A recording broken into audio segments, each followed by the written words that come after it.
and praise God for the truth of the song. Amen. Let's pray. Let's ask God for help ngayong umaga sa atin pong Bible study. Let's pray. Our gracious Heavenly Father, thank you sa goodness niyo sa amin. Nagbibigay ka ng pagkakataon sa amin upang makilala ka lalo, malaman ang inyong salita, maintindihan po, Lord, ang inyong mga sinasabi. Salamat sa available truth. Salamat sa mga people ninyo na willing to learn. At salamat sa uh, grace ninyo, Lord, na nag-abound po sa amin in spite, Lord, sa aming maraming mga faults and failures. Pero Lord, ang inyong biyaya never ceases sa buhay po namin. And by that, we thank you. And now we attempt to know, Lord, more about this grace, about the facet of your grace. And help us to see as we look at every facet ng iyong biyaya, mas lalo pa naming ma-amaze at mag-stand in awe sa inyong biyaya. Ito. And Lord, tulungan nyo kami purihin ang Panginoong Jesus sa lahat ng aming matutunan ngayong umaga. And this we ask in Jesus' name. Amen. And amen. Amen. So, good morning everyone and praise God sa umagang po ito na pinagkakaloob niya sa atin. Kaya saglit lang like to make some little adjustments po dito po mga kapatid. Iyon. And transfer natin to dito. Yan. Amen. Praise the Lord. And this morning po mga kapatid ay so far we talk about, ito po yung napag-usapan natin sa keeping grace. Doon tayo sa third part ng grace po mga kapatid. Tinignan po natin yung third part ng grace is the keeping grace. Third part nito yung mga safeguards. These are the safeguards na binibigay po ng Panginoon to keep the believer safe. Because we believe that not only the believer is saved by grace, but the believer is also kept by grace. Amen. Kept by grace. And it's a blessing po mga kapatid na makikita po natin na nakikip po sila ng biyaya po ng Panginoon. Amen.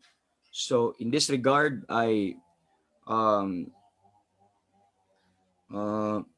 ako po ay pag-uusapan po natin ngayon yan. At so far, ito po yung napag-uusapan po natin na ang mga safeguards or safety nets na ginagawa po ng Panginoon upang maingatan tayo po mga kapatid, upang hindi mawala ang ating ating kaligtasan. Ito yung mga multiple provisions para ma-secure ang ating kaluluwa at kailanman hindi tayo maihiwalay sa Diyos or kay Kristo na nagligtas sa atin. First is we talk about the power of God. Then it was the power of God that keep us safe. Hindi po kapangyarihan natin, hindi po ang ating capability, but it was the capacity of Christ. It was the capacity of God and it was the love of God na makikita po natin po mga kapatid ang nagkikip sa atin, and nothing shall be able to separate us from the love of God. We also talk about sa prayer of Christ na si Kristo, hindi lang po niya tayo niligtas, but si Kristo ay nagpapatuloy na nanalangin sa atin para none of us should be lost. Okay, makikip po tayo, i-make it intercession doon sa Father po mga kapatid. At yung substitutionary death of Christ, we talk about that there was an inquiry that who is he that condemneth? That's the challenge of the Bible in Romans 8. Ang sagot po ng Panginoon doon, it is Christ that died. Amen. It is Christ that died. Ibig sabihin, because of the death of Christ, the condemnation had been removed. Because of that substitutionary death of Christ, the condemnation for sin had been removed. And there is now no more condemnation to them that are in Christ Jesus. And we're blessed with that as we learn. And also we talk about the resurrection of Christ, how the resurrection of Christ keep the believer.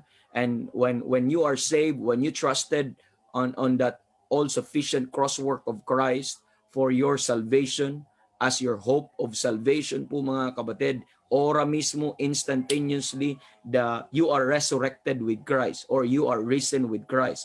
You are dead and your life is now hid with Christ. You are now risen with Christ. You are quickened with Him. And not only that, you are quickened with Him. At God imparted to you the very life of Christ, the resurrected life of Christ. That's why He imparted to us the eternal life. And that eternal life is the very life of Christ. It is now in us. We now possess that eternal life po mga kapatid.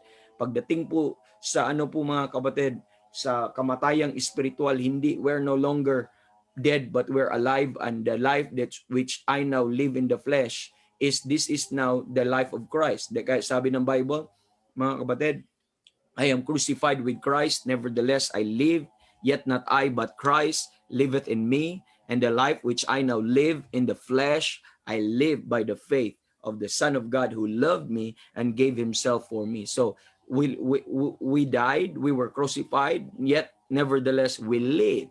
Yet not I, but Christ liveth in me. So the one that lives in us is Christ, and the life that operates in us right now is the very life of Christ, because we are resurrected with him. And that life cannot die. I'm not talking of the physical death. I'm talking of the spiritual death, and I'm talking of after this physical death, we will put on, amen, this immortality po mga kapatid, and we could live forever and for eternity, and there will be no more deaths na i-expect po ng isang believer, because that life cannot die, because that's why that secures us, that eternal life po mga kapatid, makita po natin. Amen. And also po mga kapatid, yung advocacy, okay, yung advocacy of Christ, the advocacy of Christ. And Christ now acted as our ano po mga kapatid, as our tawag nating as our advocate, as our lawyer mga kapatid. At siya po ay nandun sa right hand of the Father, make it siya po yung advocate po natin. At hindi po siya nandun to make excuses of our sins na ginagawa, but rather to remind the Father that He already dealt with our sins, past, present, future, and His evidence and His case presented to the Father was His propitiatory work. It's not say to excuse our sin, but His propitiatory work. He will present to the Father that what He had done on that cross of Calvary had already satisfied the judge, has already satisfied the Father. And that's the advocacy of Christ. And every day in our lives, He's there, amen, standing in the presence of God for us. Can you imagine that? He's standing in the presence of God for us. You don't have to explain yourself. You don't have to defend yourself before God. We have a lawyer, we have an advocate, we have a mediator who has never lost a case po mga kapatid. He is Jesus Christ, the righteous mga kapatid. Before you even confess your sin, before you even recognize that you sin po mga kapatid, you know what? You know what? Amen. He already, amen, stand in behalf for you. And that's a good thing. That's the grace abounded. Where sin abounded, grace did much more abound. And one of the graces that abounded is that before even you confess that you sin, there is already forgiveness granted to you. You know why? Because of this work, mga kapatid. And of course, we should acknowledge that we sin. We should acknowledge and say, God, that we sin. But mga kapatid, but your assurance is this: you are already forgiven. Amen. You are already forgiven. And that is the blessing there po mga kapatid na dapat po nating maintindihan. Amen. There's nothing, no sin that you committed now could separate you from Him. Amen. So another thing na natutunan po natin is the indwelling of the Spirit. He gave us the indwelling of the Spirit po mga kapatid, which becomes the earnest of our possession, earnest of our inheritance. Mamaya-maya, so as we go sa kabilang part, yung seal at earnest, pag-usapan po natin yan mga kapatid kung ano po yung ministry ng Holy Spirit. At we receive this assurance because we have the indwelling of the Spirit. And we talk about many things mga kapatid. When we receive the Spirit of God, when we receive the Spirit of Christ, Christ become our hope of glory. Christ become our hope of glory. Remember that? Which is Christ in you, the hope of glory. Before po tayo nasligtas, we are come short of the glory of God. Now we got saved, mga kapatid. We have now the hope of glory. We're not anymore come short because of the indwelling presence of Christ in our lives in the person of the Holy Spirit. And we are blessed with that indwelling of the Spirit because it tells us that the believer becomes Christ's possession. In Romans chapter number 8, if you remember that ano po mga kapatid, if any man hath not the Spirit of Christ, sabi ng Bible, he is none of his. He is none of his. But praise God, I have the Spirit of Christ in me. Therefore, I am his and he is mine. Glory. Amen.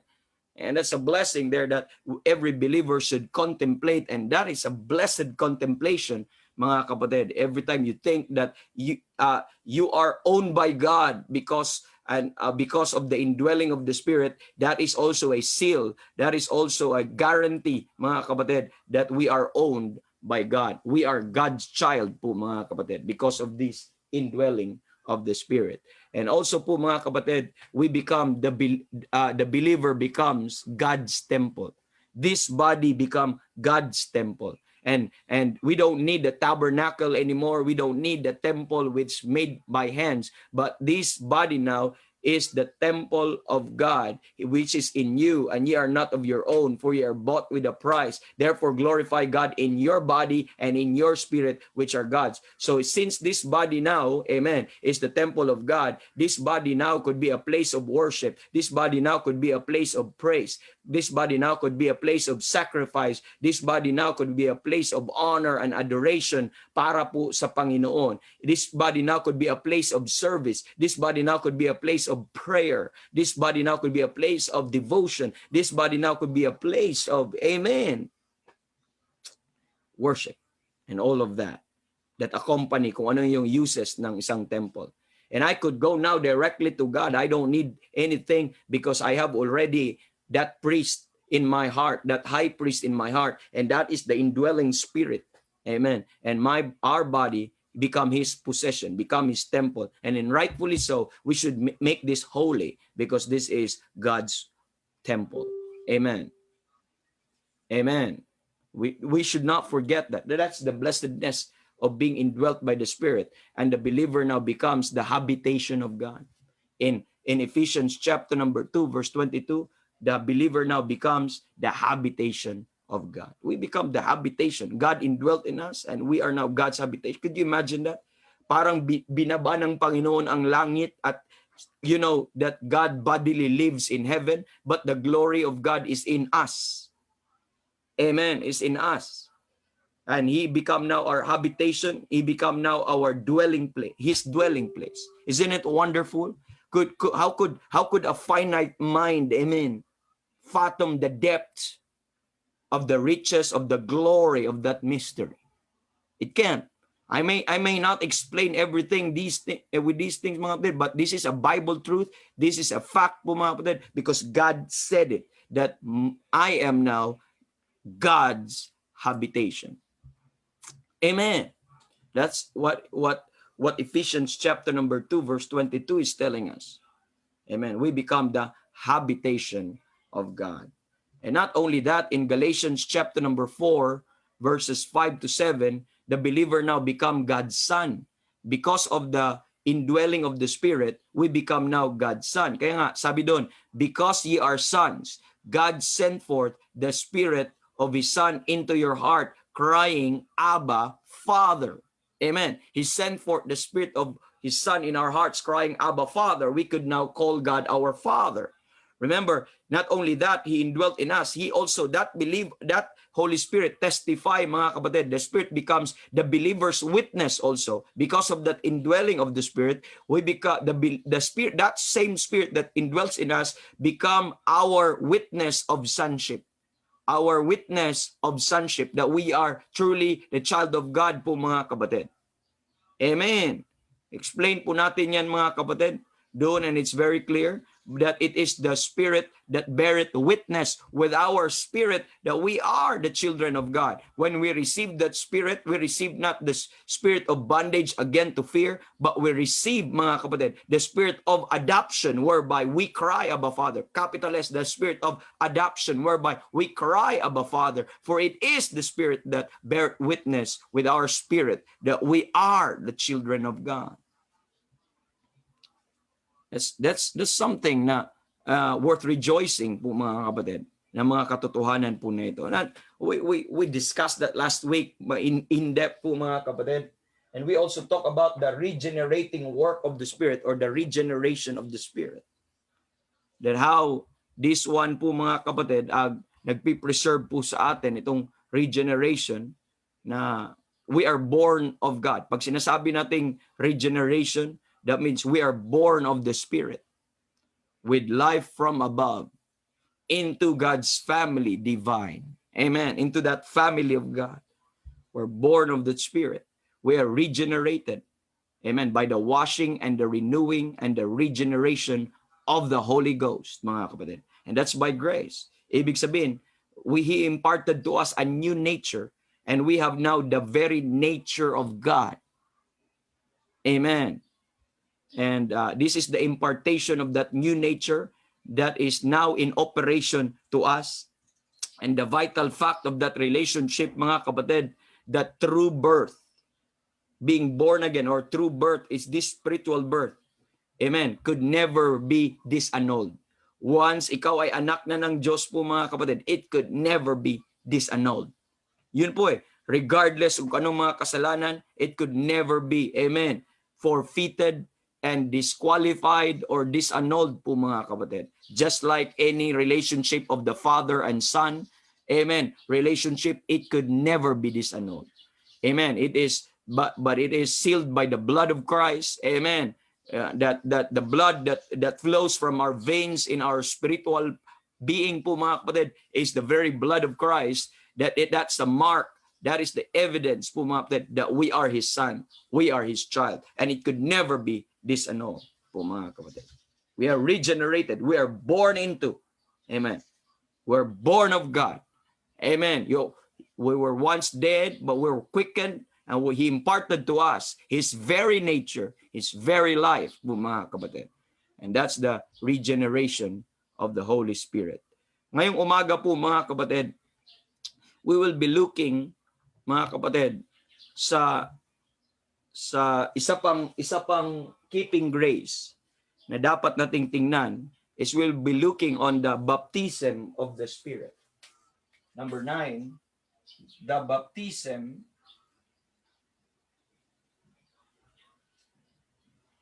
of the Spirit.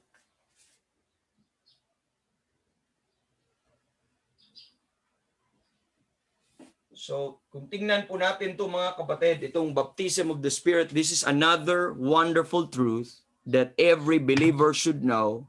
This is another grace, another facet of the grace of God, where the contemplation and the knowledge and the understanding of this truth, amen, would guarantee and secure the heart of the believer that no matter what, he could never undo that salvation that God has done for him.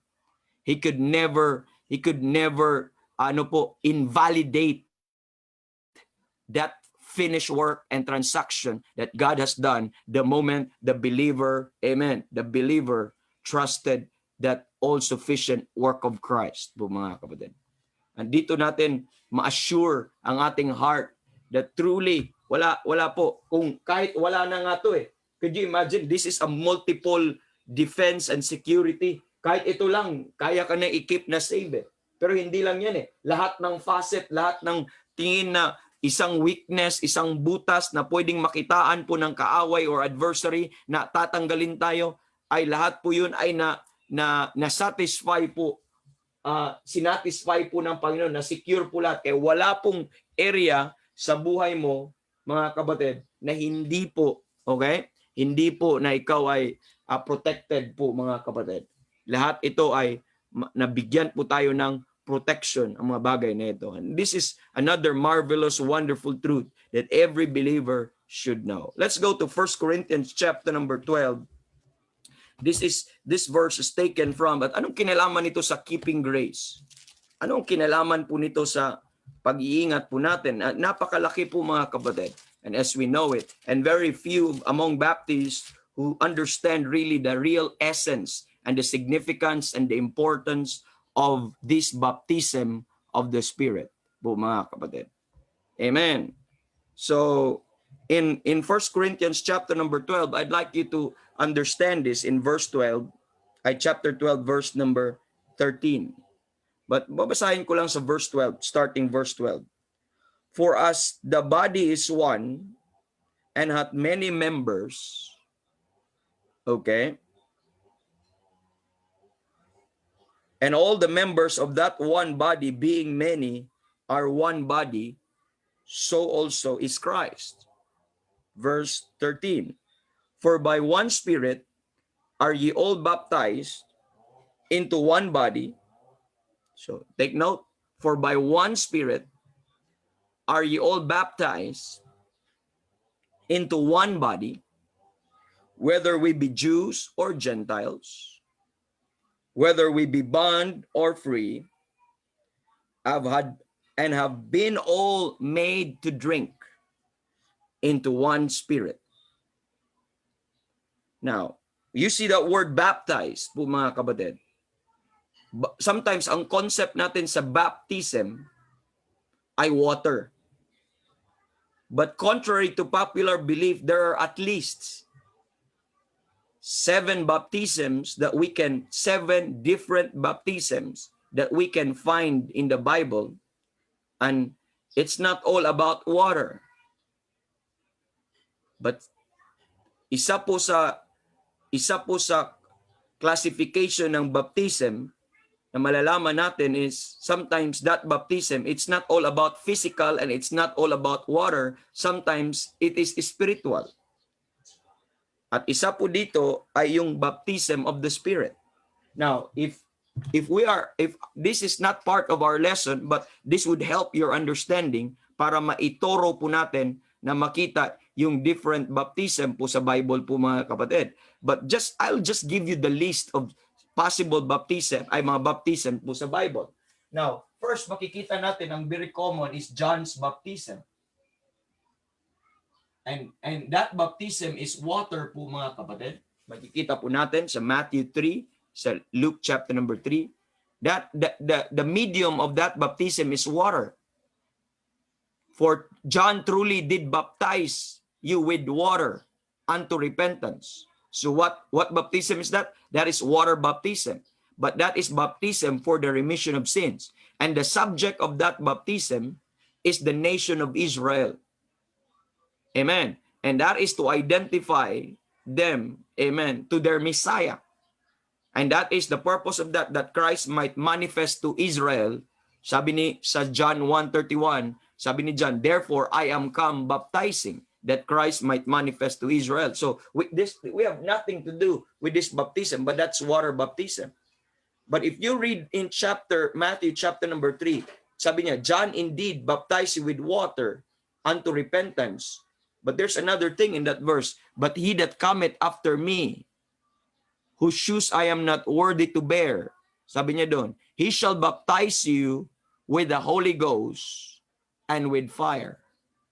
So there is another baptism na makikita po natin po mga kapatid, is there is what we call number 2, baptism, okay? Take note, baptism with, okay? Iba po yung with the Holy Ghost. Okay? HS, Holy Spirit or Holy Ghost. Po mga kapatid na makikita natin. Baptism with the Holy Ghost. So, ito pong with, sige, puntahan nga lang natin para makatulong, but this is very necessary, po mga kapatid, very important na foundation para lang ma-differentiate natin na hindi sila parehas. Now, ang medium, may tatlong medium po dito sa Matthew chapter number 3. I'd like you to take note. I have a separate graph po dito. And we will talk about this doon sa rightly dividing. Don't worry, I'll explain everything about this doon sa rightly dividing. Itong at least there are 7 baptism po mga kapatid. Just follow through. Amen. Just follow through. Matthew chapter number 3. Look at verse 11.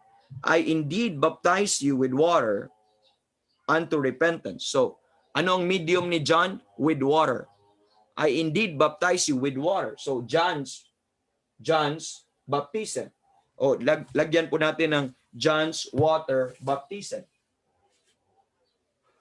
Para maano po natin.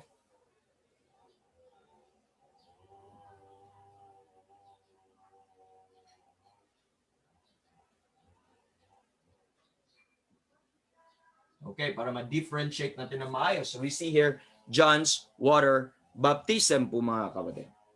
And dito, in verse 11 pa rin, I indeed baptize you with water unto repentance. So that's John's baptism. And the medium is with water. With water. So ibig sabihin, that's the medium. Doon i-immerse. The basic word of baptism is immersion. Kahit ano pang baptism, but it is to plunge or it is to immerse. To put under. That's the basic meaning of baptism. To put under or to immerse. So wala pong sprinkling po mga kapatid, but it is to immerse them. So dito po, ang sunod na makikita natin, but he that cometh after me is mightier than I, whose shoes I am not worthy to bear. Sabi niya, he shall baptize you with the Holy Ghost. Kanina, baptize you with water. This time, he shall baptize you with the Holy Ghost and with fire. So meron na kaagad 3 baptism ang nakikita mo dito. One is with water, the second one is with fire, and the second one is with the Holy Ghost, the third one is with fire. So makikita natin, ang pang-third po mga kapatid na pinakita dito, baptism, okay, with fire, with fire po mga kapatid. So that's the medium, with fire. So with water, with ito po, water, the Holy Ghost, and with fire. Doon po siya i-immerse. At ano tong baptism with fire? Contrary to popular belief, it did not happen yet in the book of Acts. What happened in the book of Acts was baptism with the Holy Ghost. Okay, baptism with the Holy Ghost. Remember, look at ilang baptism ang sinabi ni Jesus Christ ni John na i-baptize sila. Sino ang baptizer sa John's baptism? Kasi ang i-take note nyo po mga kapatid, dapat niyong tingnan is yung pangalan, ito po ang dapat niyo i-take note, no? Sa pagdating po dyan, i-identify mo siya as per to, anong pangalan? Baptism. Ano pa? Baptizer. Dito nyo ma-differentiate. Ano pa? Medium. Ano yung isa? Purpose. Ano pang isa po na dapat mong tingnan? Not only medium, purpose, ano pa? Subject. So ito yung 5 po na dapat mong tingnan. Tandaan, medium, purpose, subject. Okay, dapat mong tandaan po yon para ma-differentiate mo. For example, bibigyan ko kayo ng example. Ano ang pangalan ng baptism? John's water baptism. John's baptism, tawag po dito. That's the baptism. Sino po ang baptizer? Si John ang baptizer. Ano po ang medium ni John? Water. Okay, sino po ang subject ni John? Yung believing Israel. Yung mga Israelites na magpapano. Ano po ang purpose ng kanya pong water baptism? Anong purpose? For repentance, remission of sins, and for what? That Christ might manifest to Israel. So dapat maintindihan natin. So with this mga kapatid, makategorize mo, maayos mo, makikita mo kung ano po yung pinag-usapan po mga kapatid. Okay, like for example, baptism number 2. Okay, baptism with the Holy Ghost. So anong pangalan ng baptism? Baptism with the Holy Ghost. Okay, sino po ang baptizer? Si Jesus Christ. Sabi niya, I indeed baptize you. Sabi niya, but he that cometh after me, sino yon? Si Jesus Christ. whose worthy shoes I am not worthy to bear. Sino po yun? Si Jesus Christ ang tinutukoy ni John the Baptist. So sino ang baptizer sa baptism with the Holy Ghost? Si Jesus Christ. Okay, ano po ang medium? Saan ilulubog? Saan ilulubog? Okay? Sa Holy Ghost. So ilalagay siya sa Holy Ghost. Sino po ang ilalagay sa Holy Ghost po mga kapatid? Sino po? Ang bansang Israel. Kasi ang bansang Israel ang sinabihan. Ang mga believing Israel, ilalagay sila sa Holy Ghost. At ano pong purpose po mga kapatid? The purpose of the manifestation of the Holy Spirit. For the ministry of the Holy Spirit. So, wala tayong time to detail on that. Another thing, baptism with fire. Okay. Sino po ang baptizer? Si Jesus. Ano pong pangalan ng baptism? Baptism with fire. Sino po yung baptizer po mga kapatid? Si Jesus Christ pa rin. Ano ang medium? Saan ilulubog? Sa fire.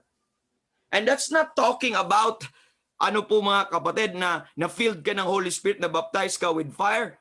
That's a garbage taught by the Pentecostals. But this baptism of fire is a literal na ituthrow ka sa lake of fire. Ipa-plunge ka sa lake of fire ang mga unbelievers. So, sino po ang subject po ng ibabaptize doon sa unbeliever, whether Jew or Gentile? Pag hindi ka mag-ano po mga kapatid, mag-obey or mag-believe sa truth na binibigay sa iyo, whosoever was not found written in the book of life shall be cast into the lake of fire. Yun po yung resulta po mga kapatid.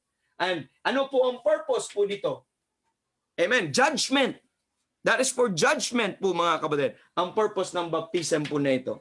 Do you see? Marami pong makikita po natin. Ano pa mga kapatid? Number 4. Ano pang makikita natin? Baptism, nasa 1 Corinthians. Tingnan nyo po. 1 Corinthians chapter number 1 Corinthians chapter number 10. 1 Corinthians 10 po mga kapatid. Ano sabi po dyan? 1 Corinthians 10. Okay, ang sabi po dito po mga kapatid, verse number 1, moreover, brethren, I would not have you should be ignorant how that our fathers, all our fathers were under the cloud, and all passed through the sea, and were all baptized unto Moses in the cloud and in the sea. So baptism, makikita po natin, baptism, ang pangalan ng baptism na ito, unto Moses.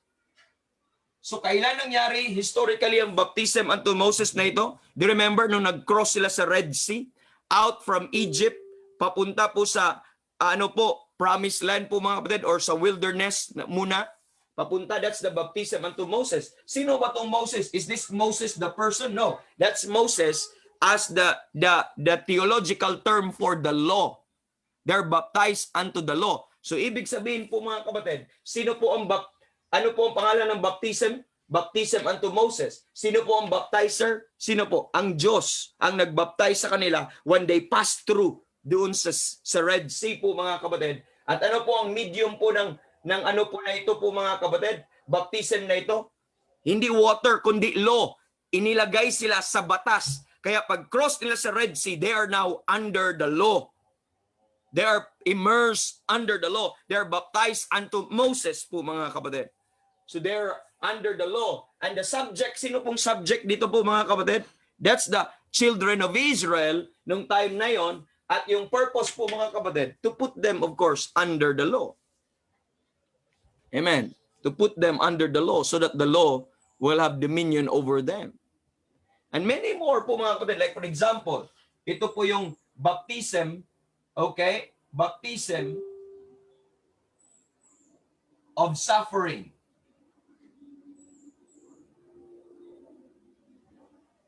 Do you remember Jesus Christ said in Matthew 19 that, are you ready to baptize with the baptism that I shall be baptized with?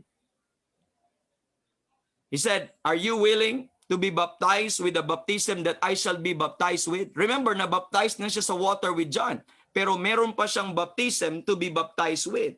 Do you remember that? Yung mga apostles na lumalapit sa kanya, Lord, yung isa kong anak, yung mananay ng isa sa mga apostoles, sabi niya, isa kong anak, paupuin mo sa iyong right hand, yung isa paupuin ko sa iyong left.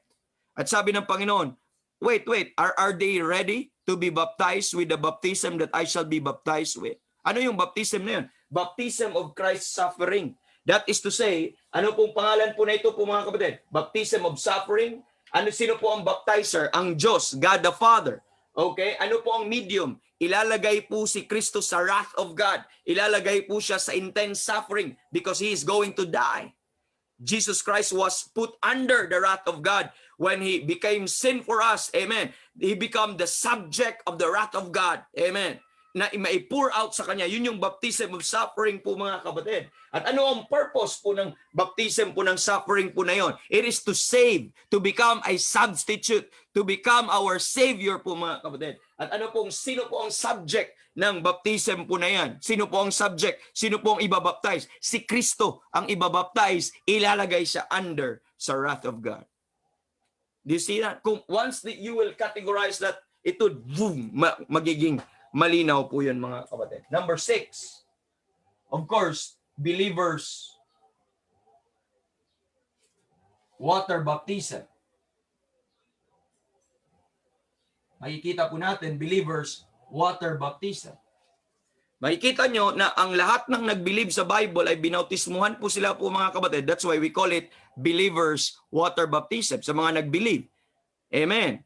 Yung may mga Gentiles na binaptizan, may binaptizan si Paul. So ang tawag po natin yun, believers water baptism. Sino po anong pangalan ng baptism na yun? Believers water baptism. Sino po ang baptizer? Man. Mga tao, mga ministers. Ang baptizer. Ano po ang medium? Water.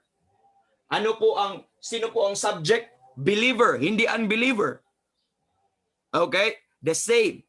Ang subject. Kasi this is not for salvation. But this is for believers already who have been saved. At ano po ang purpose? That's simply an identification. That is simply a pictorial. Ano po mga kapatid? Identification of what Christ has done for us. To us who are saved, it is an outward testimony of what Christ has done to my soul. His death, burial, and resurrection. That's it. It could get you wet. It could not make you more spiritual. It could not add anything to your salvation. Wala po mga kapatid. It's just a pictorial. It's an ordinance. Just like the Lord's Supper, it did not make you a pictorial, but that's a remembrance.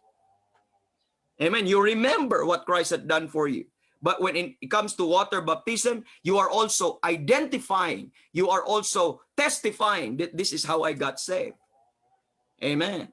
I am put into the body of Christ. I am buried in Christ. Amen. Actually, it's a identification or a picture of the Spirit baptism. Ito na po mga kapatid. Number 7, which is our topic, baptism of the Spirit.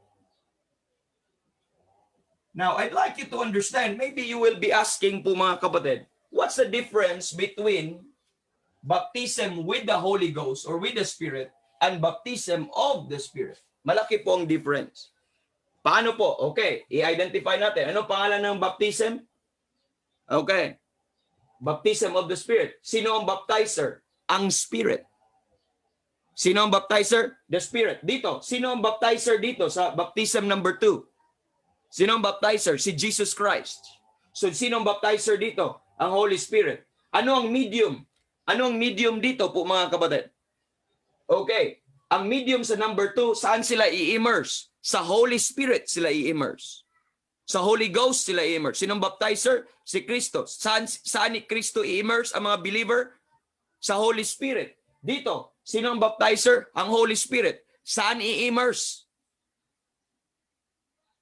Sa body of Christ or kay Kristo. You see? Magkaiba po mga kapatid. Makikita po natin, magkabaliktaran. So, magkabaliktaran po mga kapatid. Makikita po natin. So, dito si Kristo ang nagbaptize, ilagay ka sa Holy Ghost. Dito ang Holy Spirit ang nagbaptize, ilalagay ka kay Kristo or sa body of Christ. Ano ang purpose dito po mga kapatid? Amen. Ano ang purpose dito? So, Spirit baptism, that is for the manifestation and the work of the Holy Ghost po mga kapatid. Ano ang baptism purpose nito? So that you will be part of the body of Christ. So that you will be in Christ. You'll have that union with Christ. So importante na pag-usapan natin yan. From identify natin. So what we're talking of the baptism of the Spirit, which is part ng keeping grace natin, na nilalagay tayo doon sa katawan ni Kristo. Dahil po dito po tayo, I'd like you to understand that this is, for example, the body of Christ. Ito yung body of Christ, or ito si Christ. This is Christ. Itong circle na ito. Tayo po mga kapatid, example, ikaw to. Ako to. Okay, that's man. Now, ano ang position natin before, condition natin before, at ito po ang, tandaan po natin, ito ang Holy Spirit. Okay, tandaan natin, sino tayo before? Let's look at Ephesians chapter number 2 para lang maintindihan natin. Ephesians chapter number 2. And you will not stop, ano po mga kapatid? You will rejoice in the truth of these, ano po, once na ma-realize mo, once you're listening intently, and once you could get this, it would have a great impact sa iyong Christian life. And ano sabi po dito sa Ephesians chapter number 2, the Bible says in verse number 11, wherefore remember that ye being in time past Gentiles in the flesh. So we were Gentiles in the flesh, who are called uncircumcision. We are called uncircumcision. Sino ang nagtawag sa atin? By that which is called the circumcision in the flesh made by hands.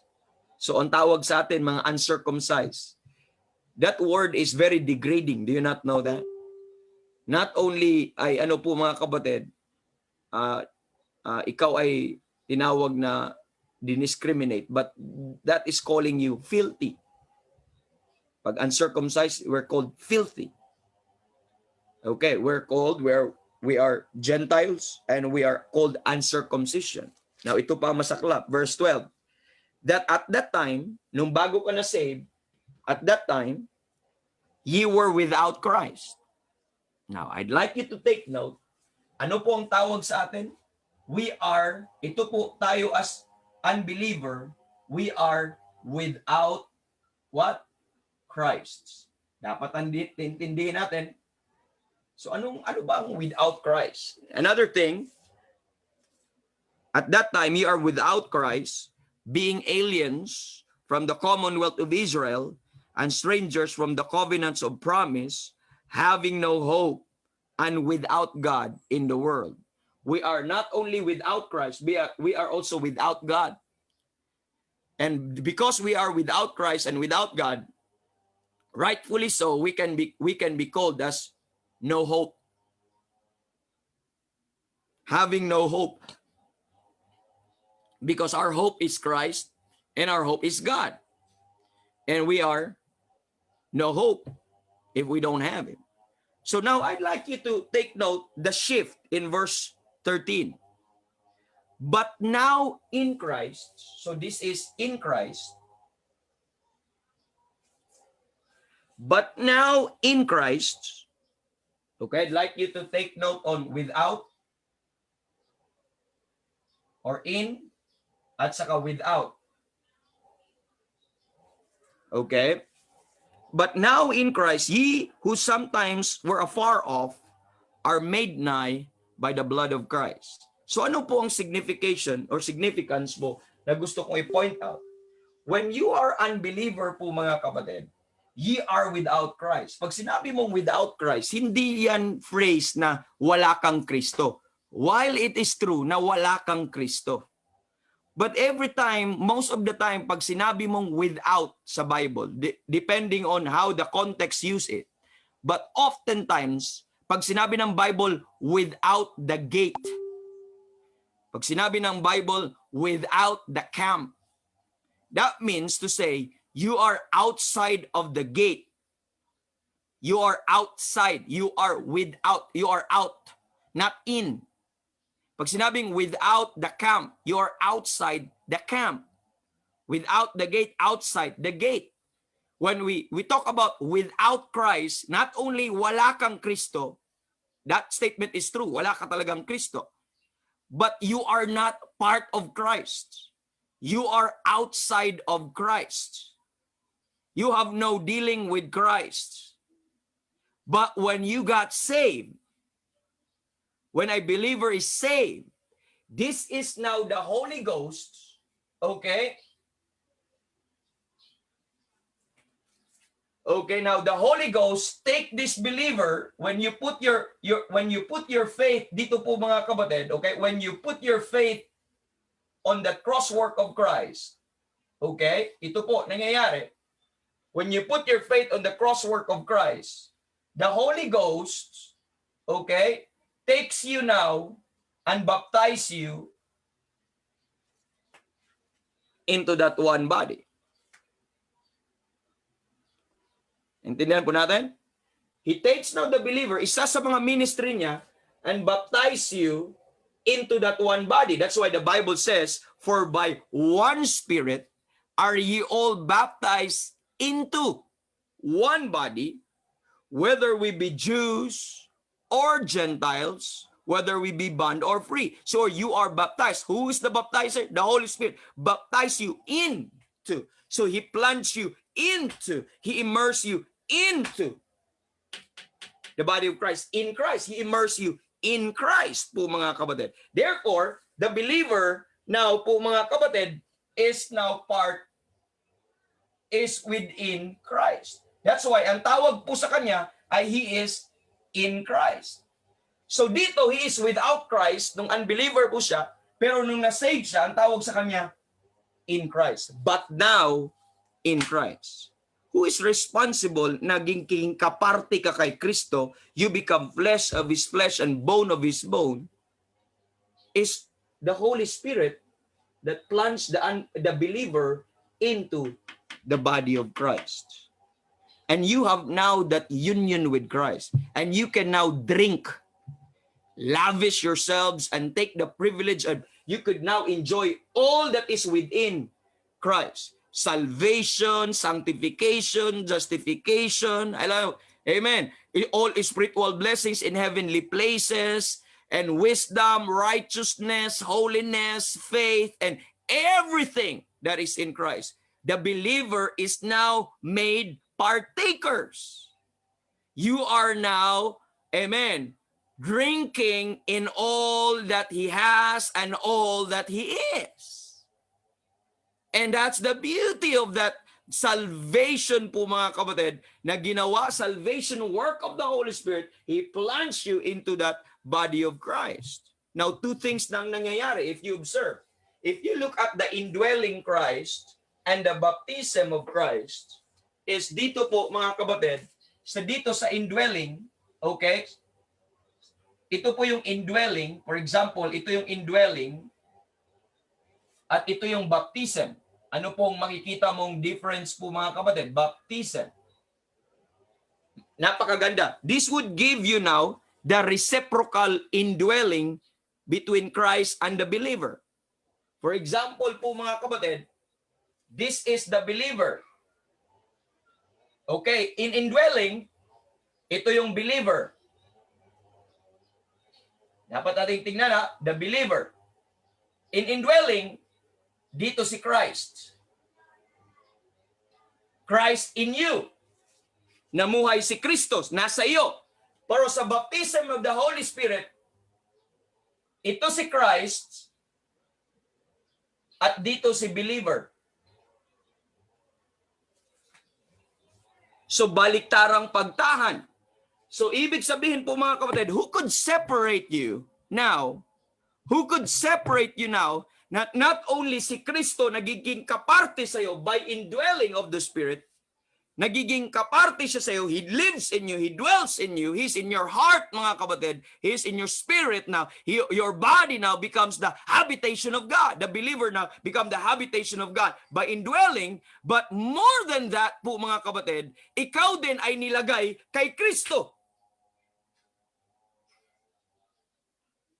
Na kay Kristo ka din. So paano yun? That's why the right statement, I am His and He is mine. I'm in Him, amen, and He's in me. And how could you explain that? How could you fathom such bond and such union? Who could separate you from that? Who could sever Such blessed union po mga kapatid between Christ and the believer. Ang hirap, no? Nakikita niyo po yun?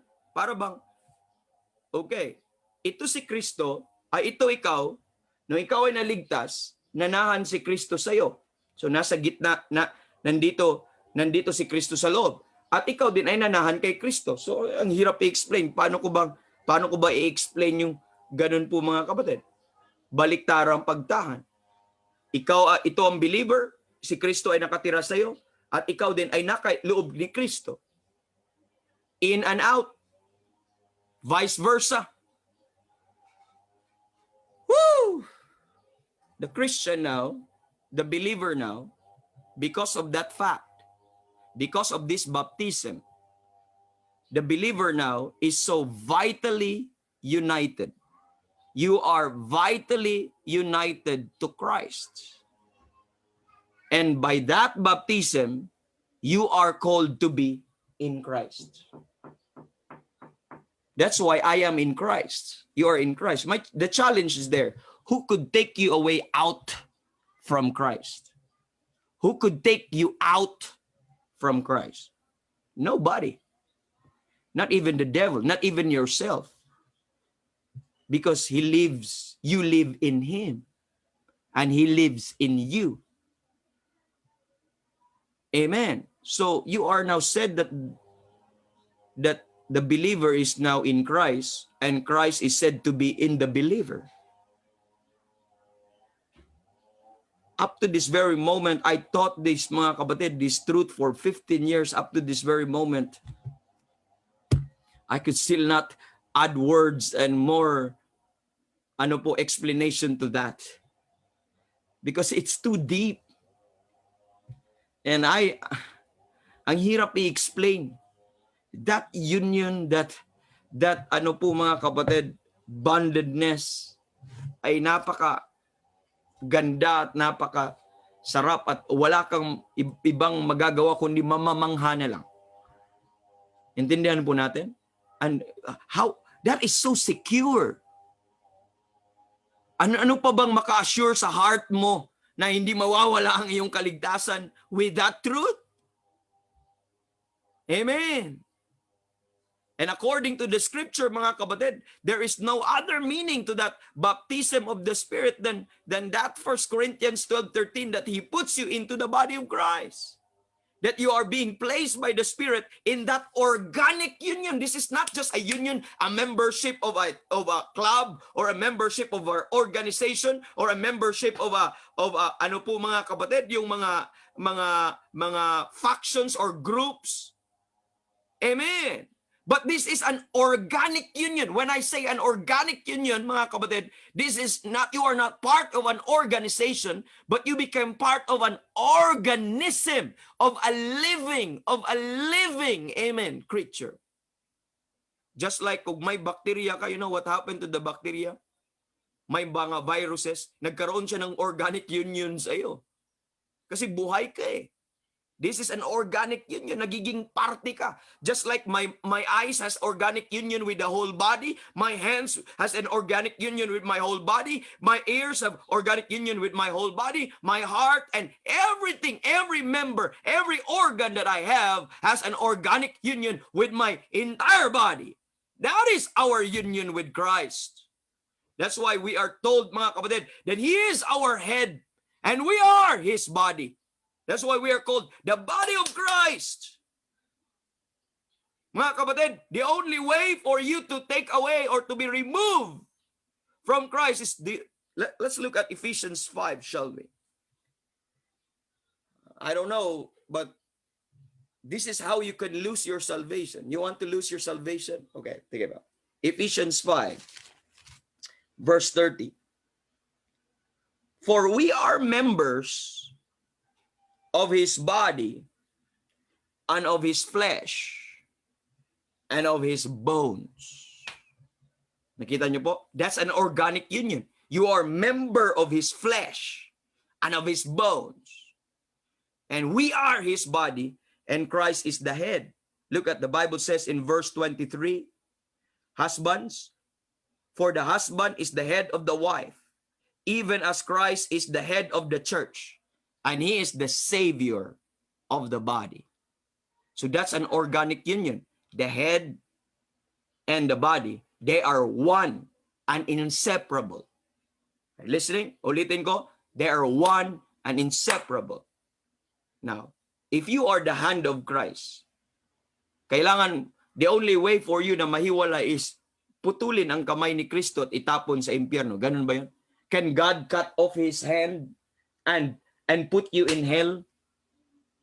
Or could Christ, let's for example, you are the eyes, could Christ would pluck you out, pluck out his eyeballs and put that eyeball in hell? That's absurd. That's something that is something that is not natural, something that is not logical, something that is not acceptable. Kung ganun po ang explanation po. Because we know He can't. Because you are placed on that closest bond and closest form of relationship, and that is the organic union. And why it's part of the keeping grace? Because we are not deserving. We have not done any good for that to enjoy. It's part of grace. That is just like us branch to the vine. Amen. Just like as a member of a human body to its living head. And you are placed on that most vital union. Amen.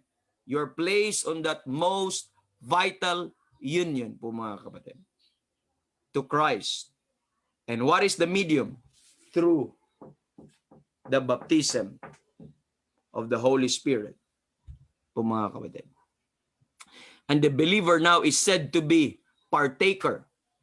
If you are saved, if this is Christ, and in Christ is all, kay Kristo ay nandun ang lahat ng all you need, all the spiritual blessings in heavenly places, where is it placed? In Christ. Where are all the spiritual realities placed? In Christ. God said, it pleased the Father that in Him should all the fullness dwell. Like you to understand that in Him should all fullness dwell. And in Him should all the fullness of the Godhead living bodily. So lahat ng fullness ay na kay Kristo. Kung mapapunta kay Kristo, the believer now, you are now partaker in all that Christ is, in all that Christ has done, and in all that Christ will ever do, and in all that Christ has. I don't know kung ano pang makapag-bless sa iyong heart po mga kapatid than the truth. You become partaker that all that He is and all that He has and all that He has accomplished. Because of that organic union, you are made partaker of all. Are you listening? This is something that should cheer your heart and cheer your soul and shout, glory, hallelujah, amen. Why? Napakaganda, napakasarap. It could make you run. Sarap mag po dito po mga kapatid. Every time I'm reminded with this. This is a limitless theme. Amen. A limitless bliss. A limitless blessings, since it opens before you are in Him, of that eternal realities, and you are now have that unchangeable identification with Christ. You have now that inseparable union with Christ. And being in Christ, you know what's the blessing of being in Christ? Amen. The believer in God's sight, if you are in Christ, the believer in God's sight is what Christ is. What Christ is. So what God sees is what Christ is. What He sees in you is who Christ is. What He sees in you is the holiness of Christ, the righteousness of Christ. Amen. The faith of Christ, the death of Christ, the resurrection of Christ, and everything about that. And this position is that of being accepted, that you are a living member in the body, of which Christ is the living head. And God sees every member, amen, only in the body of His Son. So my point is, so what is true to Christ? Are you listening? Don't miss this. So what is true to Christ is now true to us. Amen. It is now true to us because we are in Him and He is in us.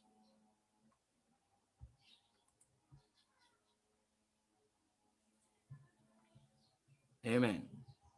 And you are placed in that union. Whew. Amen. At that moment of salvation. And you are still in that union up to now. From that time of salvation up to now and forever. Amen. This is not optional, but that is positional. You are now positioned in Christ. And that's a positional truth that you and me should rejoice. You and me should, amen, shout hallelujah, glory to the one that died on the cross. Amen. It does happen to the believing sinner. I'm a believing sinner. And instantaneously after trusting all that sufficient, amen, finished work of Christ, amen, you and me is now vitally united by the baptism of Christ. Mga kapatid, you have to take note on that. And we are now immersed. Amen. We are now plunged into and buried into and planted into. You know, that's what baptism is being talked about in Romans chapter number, let's look at Romans chapter number 6. Baptism in the Bible is defined by what? Look at Romans chapter number 6. Paano po ang description? Not only immerse, pero ang pagkagamit po ng word sa King James Bible sa baptism, description sa baptism. Look at Romans chapter number 6. I'd like you to look at verse 3. Know ye not that so many of us were baptized into Christ? Woo! You're baptized into Christ. You see that? You are baptized where? Into Christ. We're baptized into His what? Death. So ibig sabihin, you are now identified into His death. Amen. And what else? Therefore, we are buried with Him. So anong pagkagamit? Ang paggagamit dito, baptized. Okay? Ano pa po mga kapatid? Anong description? Buried. We are buried with Him in what? Paano ka na i-bury sa kanila? In baptism. Amen. Therefore, you're buried with Him by baptism. So, ang baptism at saka burial is they're related. So, when you are baptized into Christ, you are as if buried into Christ. You are buried in Him. Inilibing ka sa Kanya. Kaya yung water baptism na yun, that signifies when you're buried in water, you are also signifying that it signifies that you are buried in Christ. That's pictorial, typology po mga kapatid. Testimonial.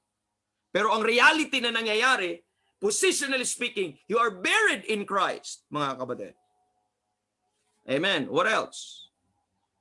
Verse number 5. For if we have been planted together in the likeness of His death. Ano pang paggagamit? Planted.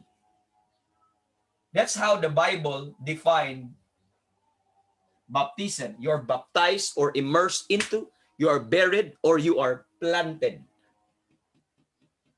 In this, ano po mga kapatid? Woo! That's how you are positioned in Christ. And this baptism, according to Colossians po mga kapatid, has nothing to do with water. It is the operation made without hands. Let's look at Colossians chapter number ano po. Kung isa lang ating mapuntahan ngayon, okay lang mga kapatid. We're not in a hurry. But let's just enjoy the word of truth. Amen. Look at Colossians chapter number 2. This baptism po mga kapatid, amen, is not made with hands. Ibig sabihin, this is not physical. This is not water baptism. But look at verse number 11. In whom also ye are circumcised with the circumcision made without hands. Pag-uusapan natin tong circumcision in other time.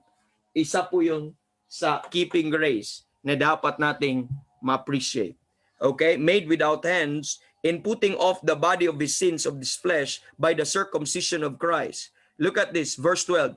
Buried with him in baptism. You see that word? You are buried with him in baptism, wherein also ye are risen with him through the faith of the operation of God, who hath raised him from the dead. So you are raised, or you are buried and raised through the operation of God. So this is not the operation, amen, made by hands. This operation po mga kapatid is not made with hands. This is made without hands. And that's the operation of God. Ibig sabihin, this is a spiritual operation. This baptism that we're talking about, that we are buried with, mga kapatid, is operation made without hands, or operation of God. It's operation by faith. Amen. Of the operation of God. See, that's very clear. And in Romans chapter number 3 po 6, balikan po natin. Not only po mga kapatid na makikita po natin that this operation, I'm giving you some description of this baptism. And this operation po mga kapatid na makikita po natin, not only operation of God, balikan natin ang Romans chapter number 6 po mga kapatid. In verse number 3, know ye not that so many of us were baptized into Christ, were baptized into his death. Therefore we are buried with him by baptism into death, that like as Christ was raised from the dead by the glory of the Father, even so we also should walk in newness of life. For we have been planted together. I'd like you to look at that. Together in the likeness of his death, we shall also be in the likeness of his resurrection. You see that word, together and likeness. What is this baptism denotes? This baptism po mga kapatid also denotes what? Number one, it denotes union, which we discussed already po mga kapatid, that you are now, dito natin ilagay, no? This baptism denotes union. Okay? Itong baptism na ito denotes union. And not only that, mga kapatid, that means you are one with Christ, we are partakers with Christ, you are part of that organic union na discuss na po natin. And another, this baptism denotes identification. So, two important truth na dapat mong tandaan. You experience union with Christ and you are now identified with Christ. You are identified with his death. You are identified with his resurrection, where you are identified now to all that Christ is and all that Christ has and all that Christ accomplished. You are now identified. And what God sees in you is the Christ and not you. Not our sins, not our past. But it's the righteousness of Christ, it's the holiness of Christ, the person of Christ po mga kapatid. Amen. Noteworthy and worthy of thankworthy, amen, and praiseworthy and hallelujah worthy. Amen. And upon salvation, you became part of that body and you are identified with the Lord Jesus Christ in all point. Mga kapatid.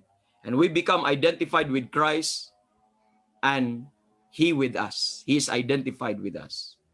And that's something that we should po mga kapatid, take note and enjoy. Amen. And nakuha natin ang kanyang identity. Amen. And you consider that water baptism, that when the believer is immersed in water, you are also identified po mga kapatid publicly to the Spirit baptism, to this baptism. So simply, believer's water baptism is the outward manifestation or expression of the baptism of the Spirit. Amen. Dapat nating maintindihan. And this is just a picture po mga kapatid, an outward testimony. But a clear understanding of this doctrine is vital because some sects, mga kapatid, some religion, some churches have so confused water baptism with spirit baptism that they believe that water baptism is necessary to salvation. Wrong. Water baptism could do nothing to your salvation but just to get you wet. Nothing to do with your position, just to get you wet. But one thing it can do, it can publicly testify that I am a believer in Christ po mga kapatid. So, with this verse po mga kapatid na makikita po natin let's look at last verse po mga kapatid na makikita natin sa Galatians chapter number 3. Dito natin makikita yung dalawang truth, union at saka identification. Look at Galatians chapter number 3. Amen. The Bible says in Galatians 3, it says here in verse number 26, for ye are the children of God by faith in Christ Jesus. That's regeneration, verse 26. But look at verse 27. This is baptism of the Spirit. For as many of you as have been baptized, are you saved? You have been baptized into Christ, have put on Christ. So you are baptized into, so you see that word baptized into. Kailan? Into water? Into a church? No, into Christ. So you are baptized into Him. In Him po mga kapatid na makikita po natin. For as many of you have been baptized into Christ, that's union. But look at the next part, have put on Christ. You have put on Christ. What is that? That is identification.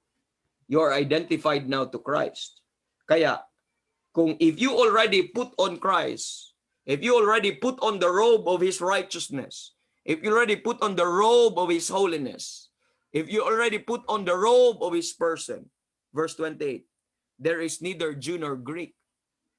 Hindi ka na kinikilala as a Jew or a Gentile. Neither bond or free. Hindi ka na kinikilala as free man or a slave. There is neither male nor female. Sa mata ng Panginoon, lalaki at babae, hindi na yun ang identification mo in Christ. Amen. Nor ye are all, for ye are all one in Christ. We are all one now in Christ. As a Jew, your identification now is Christ. Kung ikaw ay na-saved na Gentile, your identification now is Christ. When you were a drunkard before, you are all these chief sinner before po mga kapatid, you're no longer that. But you are now identified to who Christ is and to what Christ has. Glory. Amen. Kaya pagdating po dun sa Colossians chapter number 3, ano po nangyayari sa Colossians 3? Babasahin ko sa verse number 10, and have put on the new man. That new man is Christ now.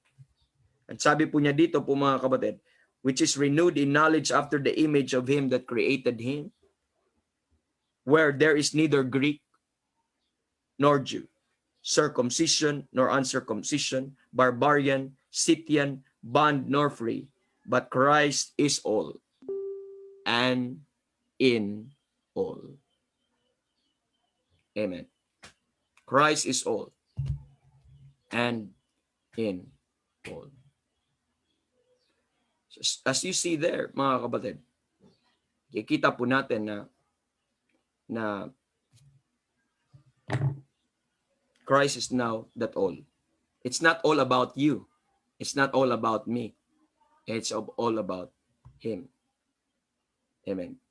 This is not our body. This is His body. And we became part of that body po mga kapatid. Amen.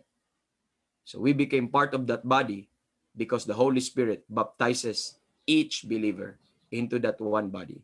And with that regard, we became flesh and of His bones. We became flesh of His flesh and bones of His bones. So what a union po mga kapatid na makikita po natin because of this baptism of the Spirit. Now, who could now separate you from Christ? Nobody. Nothing. There is no power in hell. There is no power in this life. There is no power on earth. There is no power in heaven. Amen. That could undo this organic union between Christ and the believer. You are as if killing Christ to do that. To do that is to kill Christ. Can you kill Christ? Can anybody kill Christ? Not anymore. Not anymore. So kung mayroon kang concept ng ganyan po mga kapatid, ay napakaganda.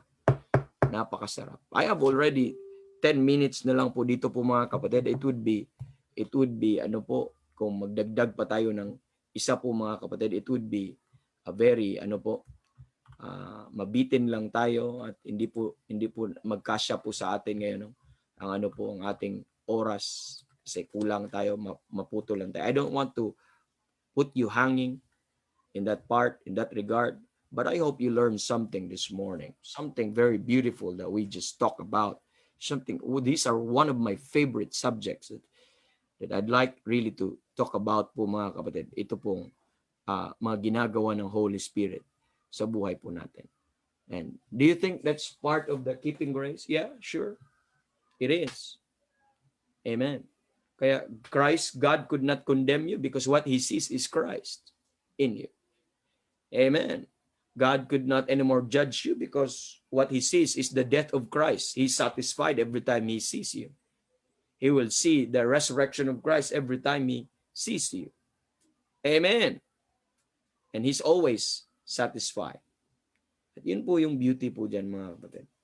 Maintindihan po natin, kasarap maglingkod sa Panginoon. Kasarap mamuhay bilang saved. Kasarap mag-ano po mga kapatid. Maintindihan lang natin kung gaano kaganda po yung mga bagay na yun. Ako po, napaka ano po mga kapatid. Kasarap. So, with that, let us